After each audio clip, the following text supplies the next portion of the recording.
कथेचा हा भाग समजून घेण्यासाठी मागचा भाग नक्की ऐका. तो स्पर्श क्षणभंगुर होता, तरीही तो चिरंतन वाटत होता. जणू ते एक वचन होतं, एक कबुली होती आणि एकाच वेळी निरोपही होता. तिने डोळे मिटले.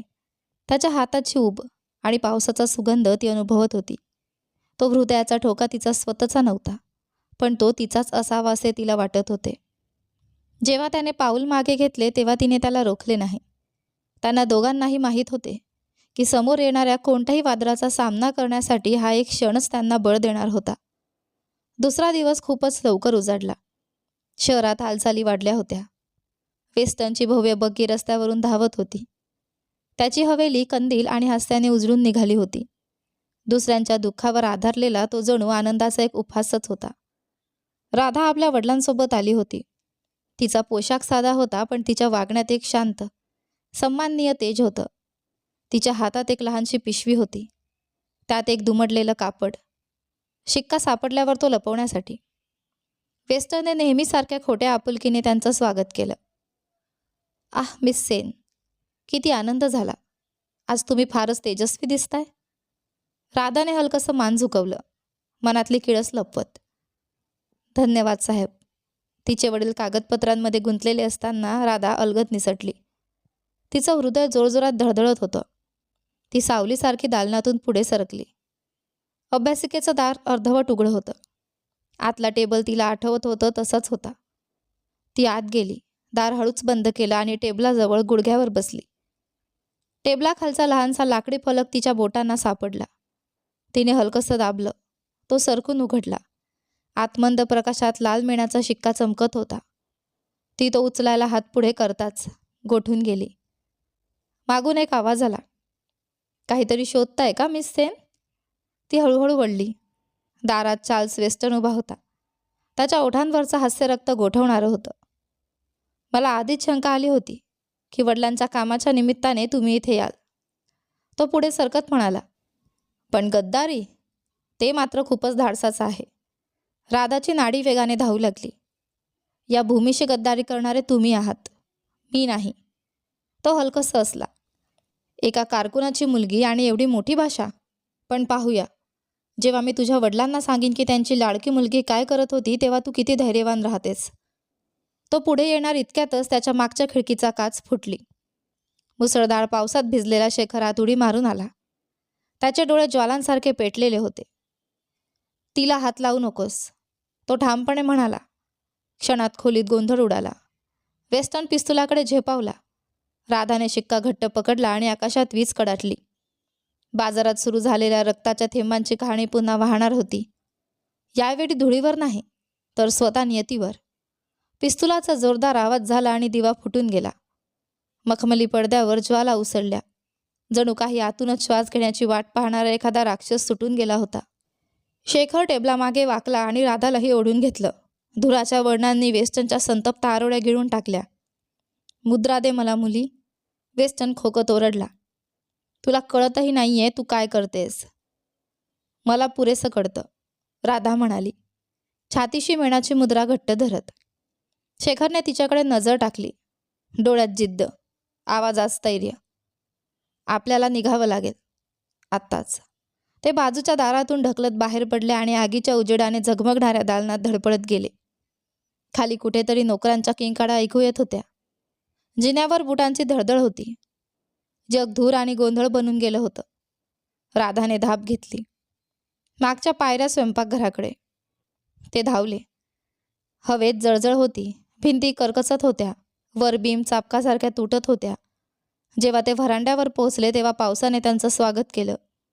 जणू दयेचाच वर्षाव. क्षणार्धात ते भिजून गेले. मागची आग ओल्या दगडी रस्त्यावर उमटत होती. जणू दुसराच सूर्योदय. बाहेर शेखरने आपल्या बाह्याचा कापडाचा तुकडा फाडला आणि तिच्या हाताभोवती गुंडाळला. तुला रक्त येतंय. काही नाही, ती थरथरत म्हणाली. तुम्ही ठीक आहात ना? त्याने मान हलवली. इथे थांबू शकत नाही. वादळातून ते वाड्यामागच्या अरुंद गल्लीत शिरले. रात्रीने त्यांना लपवलं. दूर कुठेतरी वाड्याच्या छताने एक दीर्घ सुस्कारा सोडला आणि ते कोसळलं. ठिणग्या पावसात उडाल्या. लालसर उजेड ढगांवर धडधडत राहिला. धुराच्या आठवणीसारखं शहर मागे पडेपर्यंत ते एक शब्दही बोलले नाहीत. पहाटे ते जंगलाच्या टोकाशी पोहोचले. पाऊस आता फक्त धुक्यासारखा होता. थकव्या व्यतिरिक्त सगळं जणू धुवून निघालं होतं. शेखर तिला एका छोट्या ओसाड झोपडीकडे घेऊन गेला. कधी काळी शेतकऱ्यांनी वापरलेला आसरा. त्याने कर्कश आवाज करत दार उघडलं. आत ओलसर लाकडाचा व शांततेचा वास होता. कोपऱ्यात एक तुटलेला कंदील पडला होता. राधा जमिनीवर बसली. अंग कापरत होतं. शेखरने आपल्या पिशवीतून कोरडं कापड काढून तिच्या खांद्यावर टाकलं. तुम्ही माझ्यासाठी परत यायला नको होतं, ती कुजबुजली. संपूर्ण साम्राज्यामध्ये उभं राहिलं असतं तरीही मी परत आलोच असतो. त्याचा आवाज शांत होता पण ठाम. ते शब्द कापडापेक्षा जास्त ऊब देणारे होते. तिने त्याच्याकडे पाहिलं. कपाळावर चिकटलेले केस, गालावरची काळी राख. त्या उद्ध्वस्त प्रकाशात तो बंडखोर किंवा फरार वाटत नव्हता. तो असा वाटत होता ज्याने खूप काही वाहिलं होतं आणि तरीही तुटायला नकार दिला होता. तुम्ही तुमचं आयुष्य धोक्यात घातलं, ती म्हणाली. तूही, तो म्हणाला. दोघात शांतता पसरली. यावेळी सौम्य. छपराच्या कडांवरून पावसाचे थेंब संथ लयीत पडत होते. जणू एक हृदयाची धडधड जी दोघांनाही संपवायची नव्हती. शेखर भिंतीला टेकून उभा राहिला. मी जेव्हा पहिल्यांदा या चळवळीत सामील झालो तेव्हा मला वाटायचं स्वातंत्र्य म्हणजे रणांगणावरचा विजय.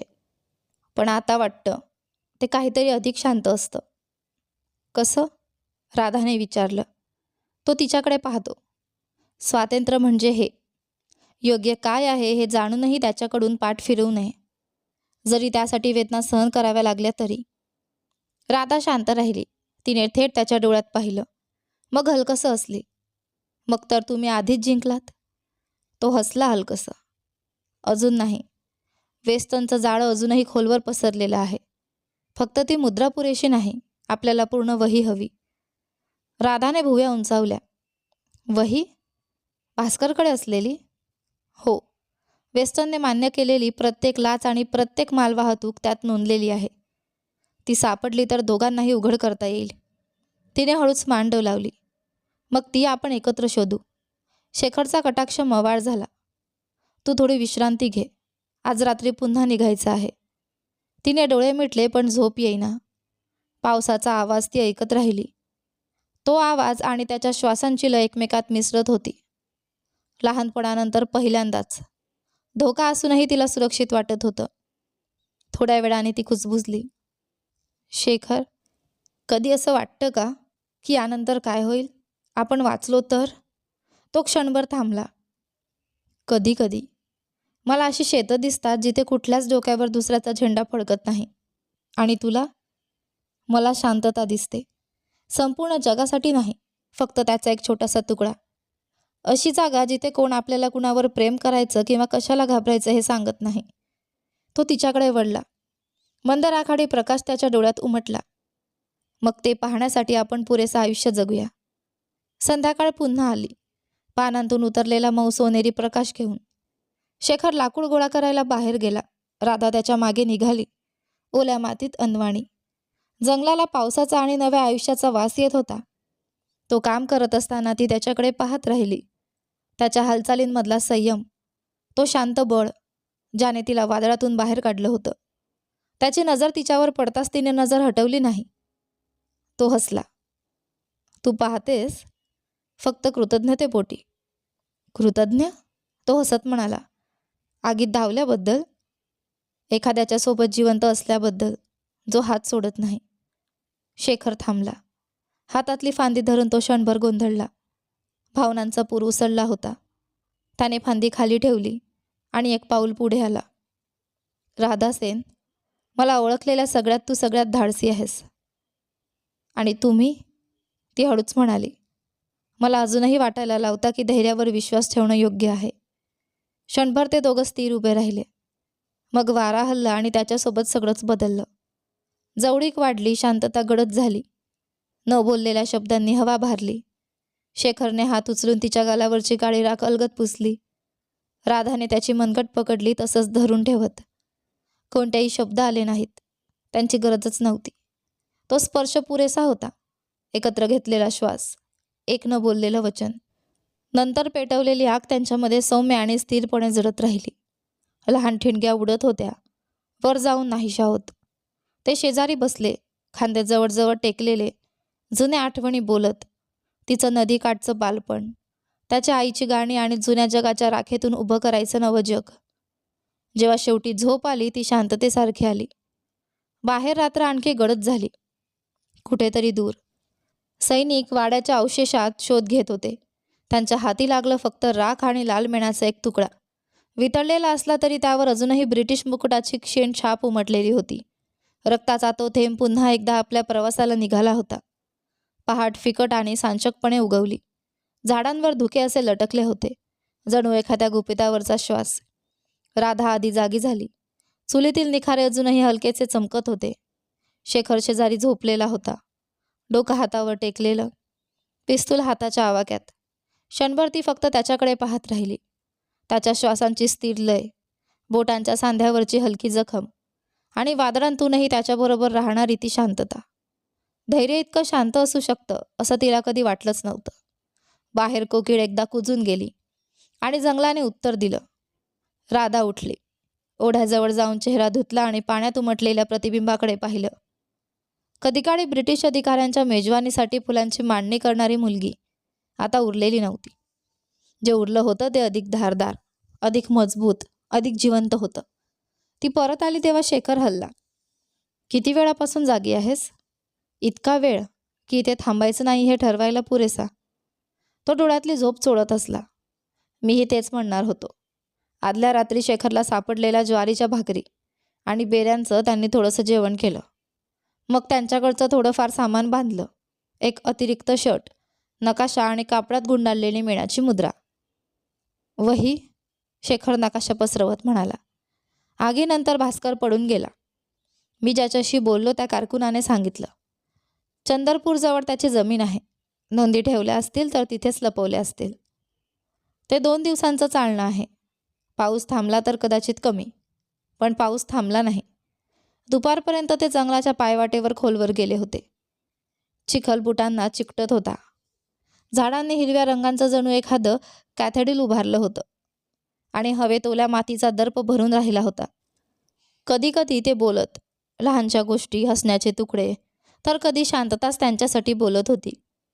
एकदा वाट घसरडी झाल्यावर राधाचा तोल गेला. शेखरने तिचा हात पकडून तिला सावरलं. त्याचा स्पर्श ठाम, झटपट आणि आदरयुक्त होता. तिने क्षणभर त्याच्या डोळ्यात पाहिलं. न बोललेलं काहीतरी त्यांच्यातून वाहून गेलं. आजूबाजूला कोसळणाऱ्या पावसा इतकंच खरं. संध्याकाळी ते एका गावात पोहोचले. जुन्या टपाल रस्त्याजवळ झोपड्यांचा छोटा समूह. मातीच्या चुलींमधून धूर वर जात होता आणि हवेत उकडलेल्या भाताचा व आशेचा वास होता. शेखरने आवाज कमी केला. आपल्याला अन्न हवंय आणि बातम्याही. राधाने मान डोलावली. इथे माझी ओळख आहे. पोस्टमास्तर घोष काका. मी लहान असताना आमच्या घरी पत्र आणायचे. ते टपालखान्याकडे गेले. वेलींनी अर्धवट गिळलेली वाकडी लाकडी इमारत. आत एक म्हातारा माणूस टेबलामागे बसलेला होता. केतलीतून येणाऱ्या वाफेमुळे त्याच्या चष्म्याचा काचा धुसर झाल्या होत्या. अरे देवा, तो उद्गारला. राधासेन, खरंच तूच आहेस का? ती हलकसं हसली. मीच आहे घोष काका, पण माझं नाव मोठ्याने घेऊ नका. त्याने तिच्याकडून शेखरकडे पाहिलं. थकलेल्या डोळ्यात समज उमटली. मग सगळं सुरू झालंय, नाही का? आगीबद्दल ऐकलं. म्हणतात वेस्टर्न वेडा झालाय, एका बंडखोराच्या आणि एका स्त्रीच्या शोधात. राधाचा आवाज थरथरला. आम्ही आग लावली नाही काका, पण सत्य गप्प बसवू देत नाही. घोष काकाने तुटलेल्या कड्यात चहा ओतला आणि दार बंद केलं. तू नेहमीच तुझ्या वडिलांचं धैर्य होतीस बाळा. मी कशी मदत करू? शेखर पुढे झुकला. भास्कर दास, आम्हाला त्याला शोधायचं आहे. किंवा त्याने मागे काय ठेवलंय ते. म्हाताऱ्याने भुवया कुरकुरल्या. भास्कर 2 रात्रीपूर्वी इथून गेला होता. दक्षिणेकडे एक पार्सल पाठवायला आला होता, पण धावते दूतांनी नकार दिला. त्यावर वेस्टर्नची खूण होती. जाताना तो चंदरपूरजवळच्या जुन्या देवळाबद्दल पुटपुटत होता. म्हणाला इंग्रज कधीच मंदिरात कागदपत्र शोधणार नाहीत. राधाने शेखरकडे पाहिलं. तेच असणार वही. घोष काकांनी हळूच मान डोलावली. जुना व्यापारी मार्ग घ्या, पण सावध राहा. मुख्य रस्त्यावर सैनिकांनी चौक्या उभारल्या आहेत. तो थांबला. मग शांतपणे जोडून म्हणाला, तुझे वडील? त्यांना चौकशीसाठी कलकत्त्याला नेलं आहे. राधा गोठून गेली. नेलं? माफ कर बाळा. म्हणतात त्यांना खूप काही माहीत होतं. क्षणभर खोली डोलल्यासारखी वाटली. शेखरने तिच्या खांद्यावर हात ठेवला. आपण त्यांना वाचवू. ही वही त्यांची निरपराधिता सिद्ध करेल. तिने खोल श्वास घेतला आणि मान डोलावली. मग आपण आजच निघू. घोष काकांनी तिच्या हातात एक छोटं गाठोडं दिलं. भाकरी, मीठ आणि एक दुमडलेलं पत्र. तू चंदरपूरला पोचलीस तर हे पुजाराला दे. माझं त्याच्यावर एक उपकाराचं देणं आहे. धन्यवाद. ती कुजबुजली. जा. प्रश्न विचारायला कोणी येण्याआधी. धुरासारखी रात्र दाटत गेली आणि ते गावातून अलगद निसटले. चंद्र खाली लटकला होता, ढगांनी अर्धवट झाकलेला. त्यांनी व्यापारी मार्ग धरला. दगडांमधून आणि मुळांमधून वर्णावर्णांनी जाणारी, गवताने झाकलेली पायवाट. तासनतास ते न बोलता चालत राहिले. थंड हवेत त्यांच्या श्वासांची वाफ दिसत होती. झिंकुरांचा किलबिलाट, दूर कुठेतरी कोल्ह्याचा आक्रोश. शेवटी वडाच्या झाडाजवळ वाट रुंद झाली तेव्हा शेखर थांबला. थोडा वेळ विश्रांती घेऊया. राधा त्याच्या शेजारी पडलेल्या ओंडक्यावर बसली. काजवे दूरवरच्या कंदिलासारखे चमकत होते. तुझे वडील? शेखर हळू आवाजात म्हणाला. ते मजबूत आहेत. ते सहन करतील.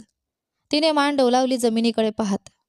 ते नेहमी म्हणायचे, सत्याची भीती बाळगू नकोस. आता कळतंय त्याचा अर्थ. त्याची किंमत सगळंच असते. काही सत्य त्या किमतीसाठी योग्य असतात. तिने वर न पाहत म्हणाली, जरी ती आपल्याला मोडून काढलं तरी. शेखरचा चेहरा मवाळ झाला. विशेषतः तेव्हाच. कारण जेव्हा जग आपल्याला मोडतं तेव्हा जे उरतं तेच आपलं खरं स्वरूप असतं. क्षणभर रात्र त्यांच्या भोवती स्थिरावल्यासारखी वाटली. राधाचा आवाज कुजबुल्यासारखा होता. लहानपणी मला स्वातंत्र्य चमकदार वाटायचं. सोन्याचे झेंडे, संगीत, मिरवणूक. पण आता ते काहीतरी शांत वाटतं. असं अंधारातून चालणारे दोन जण, हार न मानणारे. शेखर हसला. मग आपण आधीच मुक्त आहोत. जवळच्या माळरानातून मोगऱ्याचा सुगंध वाऱ्यावर आला. तिने शाल घट्ट ओढली. तो थोडा जवळ सरकला. स्पर्श न करता, पण इतका जवळ की थंडीत त्यांची ऊब मिसळली. तारे फिके होईपर्यंत ते हळू आवाजात बोलत राहिले. तिच्या आईची गाणी, त्यांच्या क्रांतिकारकांसोबतच्या सुरुवातीच्या दिवसांची आठवण. त्यांनी जे गमावलं आणि जे अजूनही वाचवू शकतील त्याबद्दल. शांतता परतली तेव्हा ती सौम्य होती, विश्वासाने भरलेली. पहाटेच्या आधीच जंगल जागं झालं. क्षितिजावर हलकासा लाल उजेड चमकला. आज आग नाही, पहाट होती. ते निघायला उभे राहिले. तेवढ्यात शेखरने अचानक थांबण्याचा इशारा केला. घोड्यांचे टाप. उत्तर दिशेकडून धुक्यातून घोड्यांची खडखड आणि रायफल्सची चमक दिसू लागली. ब्रिटिश गस्त. शेखरने राधाचा हात पकडला. या बाजूने. ते धावले. फांद्या चेहऱ्यावर फटके मारत होत्या. पाय उथळ ओढ्यात उड्या मारत होते. हवेत आरोड्या घुमल्या. थांबा, बंडखोर. घोड्या त्यांच्यावरच्या पानांतून आरपार गेल्या. राधा घसरली. शेखरने तिला उचलून सावरलं. जग हालचालीत विरघळून गेलं. हिरवं राखाडी श्वास, हृदयाची धडधड. समोर दरीवर पडलेलं झाडपूल बनून आडवं पडलं होतं. शेखर आधी पार गेला. मग वळून हात पुढे करत ओरडला, चल लवकर. ती ओंडक्यावर पाऊल ठेवताच तोल गेला, पण तिने शेखरचा हात घट्ट पकडला. दोघं मिळून दुसऱ्या टोकावर उडी मारतात. अगदी त्याच क्षणी पहिल्या सैनिकाने गोळी झाडली.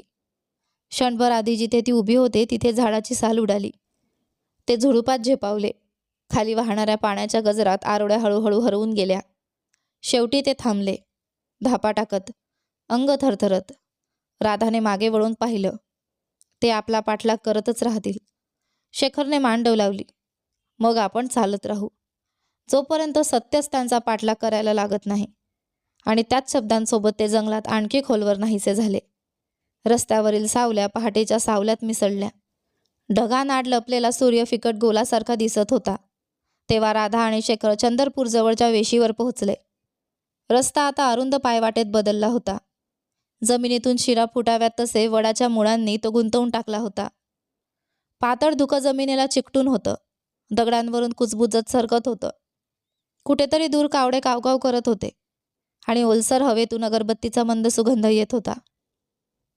तिथे शेखर झाडांतून बोट दाखवत म्हणाला. जंगलातून एक जुने मंदिर उभं होतं. घुमटाला भेगा पडलेल्या, कोरीव काम काळाने झिजलेलं. जुन्या पायऱ्यांवर हिरव्या शेवाळाने जणू आच्छादन घातलं होतं. राधाचा आवाज मृदू झाला. आई, मला या जागेबद्दल गोष्टी सांगायची.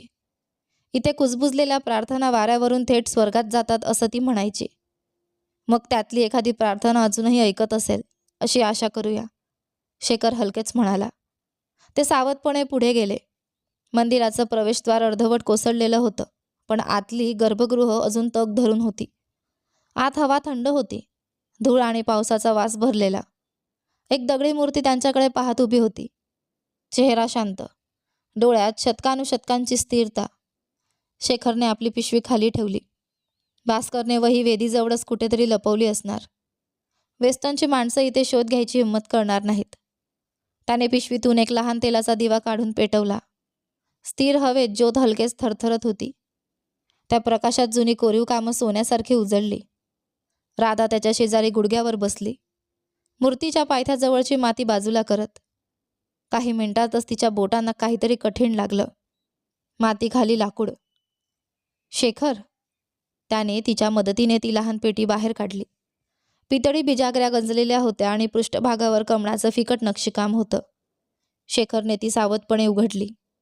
आत लाल दोऱ्याने बांधलेली कागदांची गाठ होती. हस्ताक्षर भास्करचंच नीटसं, ठाम. शेखरचे डोळे कठोर झाले. हीच आहे वही. मालवाहतूक, पैसे, सही, वेस्टर्नची संपूर्ण यंत्रणा. राधाने त्या नाजूक कागदांकडे पाहिलं. जणू ते एकाच वेळी मुक्तीही होते आणि धोका देखील. मग वडिलांनी ज्यासाठी सगळं सहन केलं ते सगळं खरं होतं. हो, शेखर शांतपणे म्हणाला.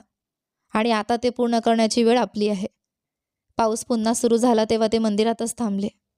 दगडी छपरावर टपटप आवाज होत होता. दिव्याचा प्रकाश सावल्यात एक लहानसा सूर्य पेरत होता. राधा खांबाजवळ बसली, शाल अधिक घट्ट गुंडाळत.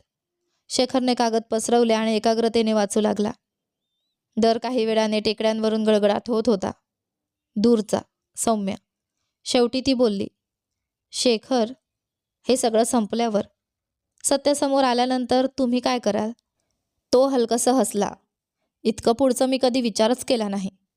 वर्षानुवर्षे प्रत्येक उद्या म्हणजे फक्त आणखी एक लढा होता. ती थांबली. आणि जर लढाच उरला नाही तर? तो वर पाहत तिच्या नजरेला भिडला. मग कदाचित मी पुन्हा जगायला शिकेन. ते शब्द त्यांच्यामध्ये थांबले. शांत पण वजनदार. तिने हात पुढे करून दिवा हलकेच सरकावला, ज्यामुळे प्रकाश त्याच्या चेहऱ्यावर पडला. तुम्ही आधीच जगता शेखर. प्रत्येक वेळी कुणाचं रक्षण करता तेव्हा, प्रत्येक वेळी देशाऐवजी दया निवडता तेव्हा. त्याचा चेहरा मऊ झाला. तू बोलतेस तेव्हा तू आशेसारखी वाटतेस, आणि तुम्ही उत्तर देता तेव्हा घरासारखे वाटता. क्षणभर दोघंही हल्ले नाहीत. बाहेर वादळ अधिक तीव्र झालं, पण आत फक्त श्वासांचा आणि भीती व शांततेच्या मध्ये अडकलेल्या हृदयांचा हलका आवाज होता. तो हळूच पुढे झाला. तिच्या चेहऱ्यावरून ओल्या केसांची एक बट अलगद बाजूला गेली. ती मागे सरकली नाही, दचकलीही नाही. तो स्पर्श क्षणभराचाच होता. पवित्र, आदरयुक्त. तू खूप ओझं वाहिलंस. तो हळूच म्हणाला. काश त्यातलं थोडं मी घेऊ शकलो असतो. तुम्ही आधीच घेतलंय. ती कुजबुजली. प्रत्येक वेळी तुम्ही माझ्या शेजारी चालता, ते ओझं हलकं वाटतं. तो हसला, लहानसं, खरंखुरं आणि त्या कोमलतेने भरलेलं, जी तो क्वचितच स्वतःला दाखवू देत असे. त्यांच्यातलं अंतर शांत समजूतदारपणात विरघळलं. बाहेर उघड्या दारातून वीज चमकली आणि क्षणभर पांढऱ्या प्रकाशात दोघंही उजळून निघाले. त्या चमकत्या क्षणात राधाला एक गोष्ट स्पष्ट दिसली, जिची कबुली द्यायला ती आत्तापर्यंत घाबरत होती. ती त्याच्यावर फक्त आपल्या आयुष्याचाच नाही, तर आपल्या आत्म्याचाही विश्वास ठेवत होती. नंतर रात्र अधिक गळत होत गेल्यावर त्यांनी दोघांनी मिळून वही तपासली. त्यात नोंदलेली नावं असंख्य होती. अधिकारी, व्यापारी, अगदी स्थानिक जमीनदारही, सगळेच वेस्टर्नच्या भ्रष्टाचाराशी बांधलेले. एका पानाच्या तळाशी राधाच्या नजरेस एक विचित्र खूण पडली. वेगळ्या प्रकारची मुद्रा आहे. ती पुटपुटली. हे चिन्ह पहा. 3 अर्धचंद्र. शेखरने भुवया उंचावल्या. हे वेस्टर्नच्या वाड्यात पाहिलेल्या कुलचिन्हासारखंच आहे. कदाचित गव्हर्नरच्या कुटुंबाचं चिन्ह असावं. म्हणजे वेस्टर्न फक्त स्वतःसाठी चोरी करत नाही, राधा म्हणाली. तो काहीतरी मोठ्या योजनेचा भाग आहे. शेखर हळूच मान डोलावतो. हे जर कलकत्त्याला प्रेसकडे किंवा बंडखोरांच्या परिषदेकडे पोहोचवलं तर ते पुन्हा दडपून ठेवू शकणार नाहीत. राधाने दाराकडे पाहिलं, जिथे पाऊस चांदण्यात रुपेरी चमकत होता. सोपं नसेल. सैनिक सर्वत्र आहेत. त्याने वही काळजीपूर्वक दुमडली. खरंच मोलाचं काही कधी सोपं नसतं. ती हलकसं हसली. तुम्हाला खरंच वाटतं ना आपण हे करू? मला तसं मानावंच लागेल, तो म्हणाला. कारण जर मी विश्वास ठेवणं थांबवलं तर मी तुला आणि आपण ज्या सगळ्यासाठी लढतोय ते सगळं गमावीन. त्याचा आवाज ऐकून तिचं हृदय क्षणभर अडकलं. शेखर, ती म्हणू लागली, पण शब्दच सापडले नाहीत. तो तिच्याकडे वळला. चेहऱ्यावर भावनांचा पूर होता, पण काहीच उघड नव्हतं. तुला काही बोलायची गरज नाही. मला आधीच माहीत आहे. पाऊस हळूहळू कुजबुजीत बदलला. ते शेजारी बसले, खांदे जवळ टेकलेले, दगडी भिंतींवर थरथरणारा दिव्याचा प्रकाश पाहत. ती थोडीशी त्याच्याकडे झुकली. तो मागे सरकला नाही. शब्दांची गरजच नव्हती. फक्त ऊब, विश्वास आणि युद्धाने वेढलेल्या जगातल्या एका क्षणापुरती सापडलेली शांततेची जाणीव. पहाटेच्या आधीच त्यांनी पुन्हा सामान बांधलं. शेखरने वही मेण लावलेल्या कापडात गुंडाळून आपल्या कोटात सुरक्षित ठेवली. राधाने एकदा पुन्हा मंदिराकडे पाहिलं. तुम्हाला वाटतं कोणाला तरी ही जागा आठवेल का? कदाचित, शेखर म्हणाला. कदाचित ती अशी जागा म्हणून आठवेल जिथे सत्याचा पुनर्जन्म झाला. करड्या सकाळीत पाऊल टाकताच पहिल्या पक्ष्यांची किलबिल सुरू झाली. हवेत ओल्या मातीचा आणि आशेचा वास भरला होता. ते जुन्या पायवाटेने उताराकडे निघाले, त्या नदीकडे जी कलकत्त्याला नेत होती. त्यांच्या मागे देवस्थान शांत उभं होतं. शतकानुशतकांपासून जसं पाहत आलं होतं तसंच. प्रार्थनांचा रक्षक, गुपितांचा राखणदार. आणि वडाच्या मुळांमध्ये जिथे पावसाचं पाणी साचत होतं आणि सूर्यकिरण चमकत होते, तिथे कुणालाही असं वाटू शकत होतं की ही धरतीच त्यांच्या पावलांचा आवाज ऐकत आहे. इतिहासातून चालणाऱ्या दोन आत्म्यांचा प्रवास, नियतीने नाही तर निवडीने एकत्र बांधलेला. पहाटेच्या आकाशाखाली नदी रुंद आणि तपकिरी रंगात पसरली होती. काठावर उभ्या असलेल्या गवताच्या काड्या वाऱ्यात वाकत होत्या, जणू शांत साक्षीदारांच्या रांगा. शेखर आणि राधा पाण्यालगत जाणाऱ्या पायवाटेने चालत होते. ओल्या चिकण मातीमध्ये त्यांचे बूट रुतत होते. हवेत मासळीचा, पावसाचा आणि फुललेल्या कडुनिंबाचा मंद गोड वास मिसळला होता. प्रत्येक मैल त्यांना चंदरपूरपासून दूर नेत होता आणि धोक्याच्या अधिक जवळ. शेखरने वही आपल्या कोटाच्या आत घट्ट गुंडाळून ठेवली होती. दर काही मिनिटांनी तो मागे वळून पाहत होता. आपण कल्याण घाटावरून होडी घेऊ, तो म्हणाला. मुख्य प्रवाहात गेल्यावर पाण्याचा वेग आपलं अर्ध काम करून टाकेल. राधाने मान डोलावली आणि तिथून कलकत्ता. हो, नशीब अजून आपल्यासोबत असेल तर. दुपारपर्यंत ते एका व्यापारी ठाण्यावर पोहोचले, जिथे रस्ता नदीला मिळत होता. लाकडी जेटीला लहान होड्या हलकेच डोलत होत्या. वह्यांचा आवाज आणि मशीनच्या गाड्यांचा खडखडाट यावर विक्रेत्यांच्या आरोड्या घुमत होत्या. दमट वाऱ्यात ब्रिटिश झेंडा निस्तेजपणे लटकत होता. शेखरने लाल थोडीवर ओढून चेहरा लपवला. जवळ राहा. आपण एखाद्या मच्छीमाराला भाड्याने घेऊ जो प्रश्न विचारत नाही. ते एका चहाच्या टपरीवर थांबले, जिथे एक म्हातारा टीनच्या भांड्यात काळा चहा उकडत होता. राधाने 2 कप मागवले. उबदार चहाने तिचे थरथरणारे हात स्थिर झाले. ते चहा पित असतानाचे कोळखीचा आवाज अलगद ऐकू आला. मिस सेन? ती वळली. गर्दीतून एक क्रूश माणूस पुढे आला. फिकट रंगाच्या कारकुनी कोटातला हरिप्रसाद, तिच्या वडिलांचा जुना सहाय्यक. काका, राधा दचकून म्हणाली. आम्हाला वाटलं तुम्ही निघून गेलात. तुमच्या वडिलांना अटक केल्यानंतर मी कलकत्त्यातून पळालो, हरी पटकन म्हणाला, आजूबाजूला नजर टाकत. ते जिवंत आहेत, पण चौकशीसाठी त्यांना किल्ल्यात हलवलं आहे. वेस्टर्नच्या गुन्ह्यांचे पुरावे असतील तर तुम्ही बंगाली गॅझेटच्या कार्यालयात पोहोचलंच पाहिजे. संपादक मुखर्जी साहेब ते छापून काढतील. शेखरने त्याच्याकडे बारकाईने पाहिलं.